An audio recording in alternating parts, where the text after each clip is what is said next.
Seiring dengan perkembangan teknologi, penggunaan drone semakin populer dan menyebar ke berbagai bidang dan industri, tidak terkecuali perkebunan kelapa sawit.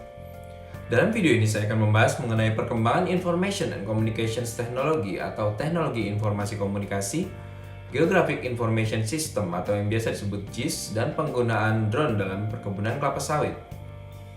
Perkenalkan, nama saya Andana, saya adalah mahasiswa dari Institut Pertanian Jogja atau INSIPER dengan NIK 23428. Video ini merupakan salah satu bagian dari tugas kuliah pemetaan, GIS, dan aplikasi drone. Information and Communication Technology atau ICT merupakan konsep besar yang terdiri dari berbagai sektor terkait yang berfokus ke perkembangan komunikasi, teknologi, dan informasi. ICT mencakup aplikasi berbagai perangkat audiovisual seperti komputer, radio, televisi, atau perangkat lain dan penggunaannya untuk distribusi informasi. Umumnya kita mengenal ICT dengan istilah Teknologi Informasi Komunikasi atau TIK. Dalam beberapa dekade terakhir, teknologi informasi komunikasi berkembang dengan sangat pesat.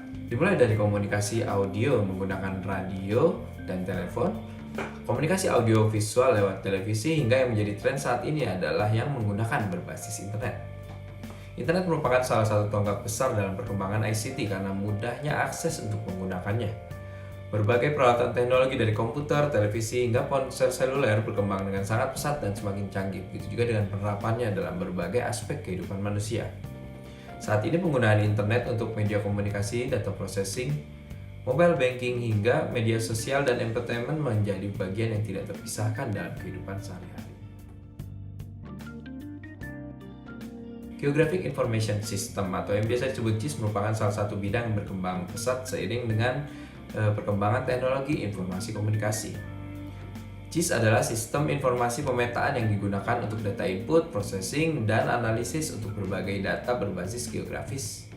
Hasil akhir dari proses GIS diwujudkan dalam bentuk peta maupun grafik. GIS digunakan untuk mendukung pengambilan keputusan dalam perencanaan dan pengelolaan berbagai bidang. Misalnya untuk penggunaan lahan, sumber daya alam, lingkungan, transportasi, fasilitas kota, dan pelayanan umum lainnya. Tidak hanya itu, teknologi GIS ini juga digunakan untuk investigasi ilmiah, pengelolaan sumber daya, perencanaan pembangunan, kartografi, dan perencanaan rute. Contoh sederhana dalam penggunaan GIS adalah penggunaan Google Maps untuk membantu navigasi saat berkendara. Aplikasi transportasi online seperti Gojek dan Grab juga memanfaatkan sinyal tersebut untuk memantau lokasi driver dan pengguna. Contoh lainnya adalah penyajian peta maupun grafik yang digunakan dalam berbagai media massa, seperti peta penyebaran COVID yang digunakan tahun lalu maupun trafik perjalanan mudik yang biasanya disajikan media massa dalam waktu dekat ini. Penggunaannya sangat luas dan beberapa yang saya sebutkan tadi hanya merupakan contoh kecil dari penerapannya sehari-hari. Jika kita tadi membahas soal outputnya, bagaimana dengan inputnya? Nah, input atau sumber data dari GIS sendiri diperoleh umumnya dari citra, baik menggunakan citra satelit maupun foto udara. Kemudian ada menggunakan data GPS, data statistik, pengukuran lapangan maupun hasil sensus di lapangan.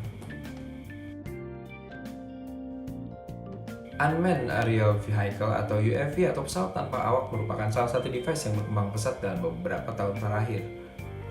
UAV yang umumnya kita sebut drone merupakan device menyerupai helikopter mini yang diterbangkan menggunakan remote control.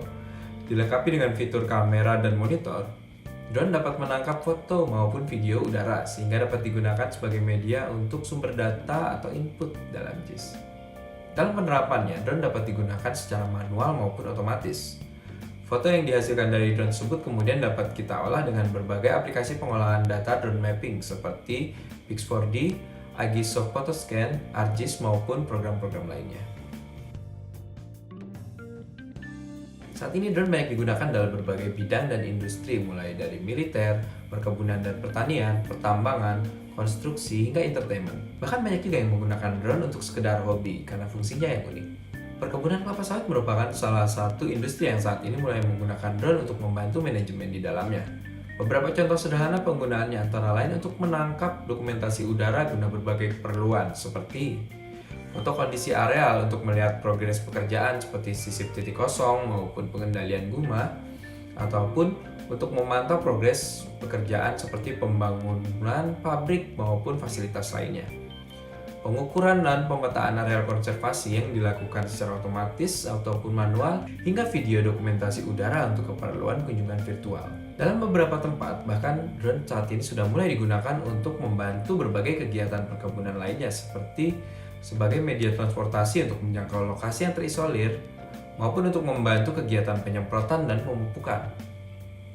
Drone ini tentunya membutuhkan spesifikasi khusus yang tidak sama dengan drone yang biasa digunakan untuk sekedar mengambil foto udara. Mempertimbangkan pesatnya perkembangan ICT dan tingginya permintaan untuk otomatisasi pekerjaan di berbagai bidang di kehidupan manusia, penggunaan drone di perkebunan kelapa sawit juga akan semakin berkembang luas dengan harapan dapat mempermudah manajemen perkebunan untuk melakukan aktivitasnya di masa mendatang. Sekian dari saya, terima kasih.